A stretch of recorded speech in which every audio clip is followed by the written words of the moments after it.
Hey everybody, this is First Warn Storm Team Chief Meteorologist Brad Betters. Happy Tuesday everybody. Quick update on the weather forecast today before the heat really starts to crank up later this week. We're going to have a day kind of like yesterday. We've got a lot of mid and low clouds out there this morning across the Charlotte area. If you look carefully, you could see that the blanket of clouds across Charlotte and then rain along the coast. There's an old trough there which is helping produce some showers this morning. But if you look back to the west, especially in the mountains, except for that mountain fog, valley fog that's out there, we've actually got some sunshine out. Temperatures right now in the mid to upper 70s, but let me show you the dew points real quickly. They're in the 70s as well, so it's really muggy out there this afternoon. We've got another one of these weak little fronts, and I hate calling them cold fronts because it's really not that cold behind it, but there's a little boundary up to the north. I guess there is some slightly drier air behind that front.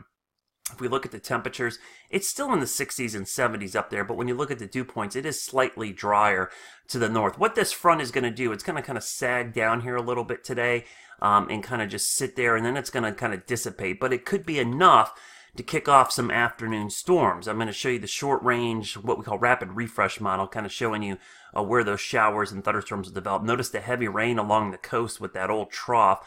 That's basically an old front that moved through. But as we go into the afternoon hours, by 3, 4, 5 o'clock, notice we are going to have some storms again like yesterday, mainly in the mountains and foothills. But I think this will fill in a little bit more as well, especially where those clouds are this morning. One of the things about cloud cover in the morning, I'll zoom in real carefully, is we set up a little what we call differential heating boundary. And what I mean by that is, obviously where the clouds are, it's a little bit cooler, but where the sun is, it's really hot. And the boundary in between those areas can be a little area of enhanced lift. So this afternoon, I'm not going to be shocked if we see this fill in, especially by late afternoon, like 4, 5, 6 o'clock, and then we go to about 8 o'clock.